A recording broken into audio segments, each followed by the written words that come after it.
Are you scheduled to give a presentation to an executive or a group of executives? Are you nervous and unsure about what to say and how to say it? Don't worry. In this video, I have some important tips to help you deliver a winning presentation. Follow these ideas and you'll do much better when presenting to executives.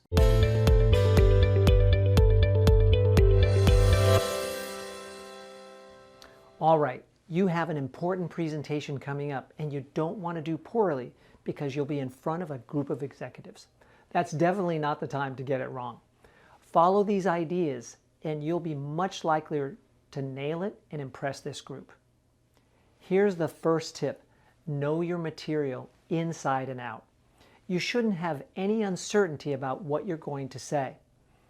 And you should also have a comfort level with the type of questions that you might get, because the Q&A is very important. And we'll talk more about that later in this video. But for now, understand that executives love to ask questions.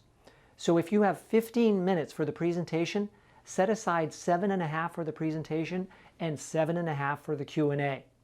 Otherwise, they'll just cut you off and go right to the questions. As for the material, if you're not sure about that, then go meet with a few people and ask them what they would like to get out of the presentation. This is what professional speakers do. They query their audience to ensure the material is on point. You should too. Tip number 2, make your presentation concise with a few visually punchy slides. What do I mean by visually punchy? I'm talking about graphics that say a lot, not just words and data. Executives want to see data, but they want to see it presented in a compelling format that they can quickly understand and grasp the importance of. Put data into charts that tell a story. Now, when you're showing a slide, don't read it verbatim. That's an amateur way of giving a presentation.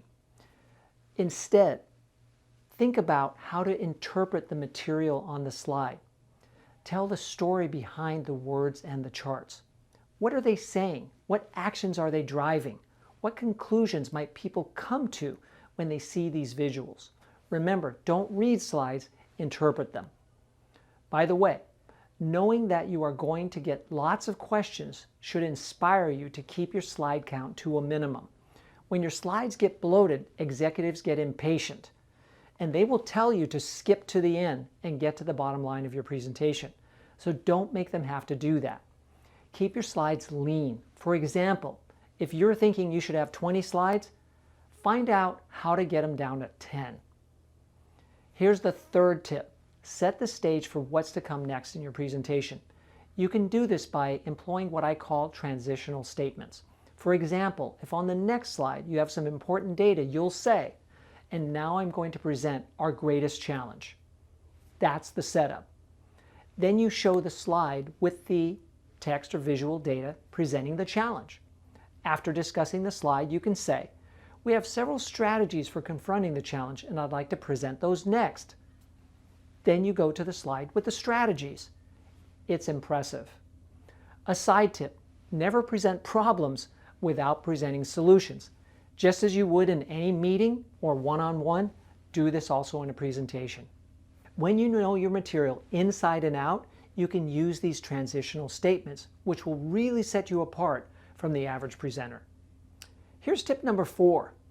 Rehearse, rehearse, and rehearse some more. I recommend my clients rehearse their important presentations as many as 10 times. Can you afford such a time expenditure to put into a great presentation? I believe you can. Never tell yourself you're too busy to rehearse as many times as possible. Rehearsals build your confidence, assuring ownership of the material and your ability to transition from one slide to the next with fluidity and effectiveness. Presentations can be career-defining moments. It's worth putting in the time to rehearse. If you want to go further with this tip, record yourself giving the presentation and watch it. Take notes, make changes. You'll be surprised what you'll catch when you watch your recording. Now, I talked about tip number 5 earlier, but we need to revisit it. Anticipate and plan for the questions you're going to receive. The Q&A section is the moment where you either shine or flail. What I recommend to my clients is to do the presentation to someone else beforehand and ask them, what questions would you ask me now? What have I left out? What they bring up should be incorporated into the presentation if possible and prepared for in the Q&A. Even check with an executive or two beforehand to see if you can tap into what they're thinking and what they want to try and gauge their questions beforehand. The more you can anticipate questions beforehand with ready-made confident answers, the better you're going to come across. You're never going to be able to anticipate all the questions you're likely to receive, but by putting in this effort to think of as many as possible, you're going to be better prepared.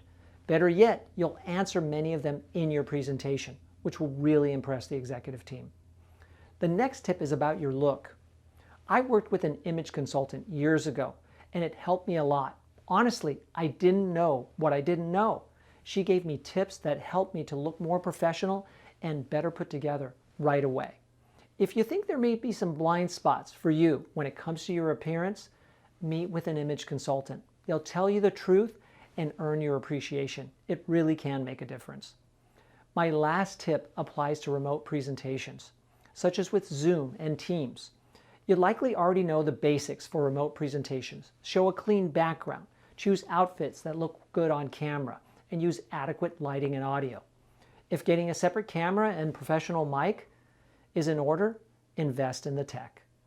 Now, one overlooked basic is to look at the camera when you're presenting and not at the image of other people on the screen. We're drawn to look at them, but you shouldn't. Look at the camera. When you do this, your viewers will see you looking at them, and they'll feel much more connected with you. In a remote presentation to executives, it's especially important to look and sound your best. When you combine effective image projection with knowing your material inside and out, you'll present with confidence and conviction.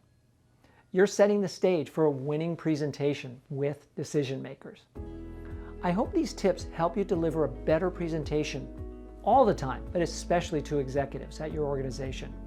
If you feel you need more help, reach out to me. I've worked with many leaders over the years to get much more confident and capable at delivering winning presentations. You can reach me at michael@BAECexecutivecoach.com or visit the website, BAECexecutivecoach.com, to learn more about the services I offer in the area of communications coaching. Thank you very much.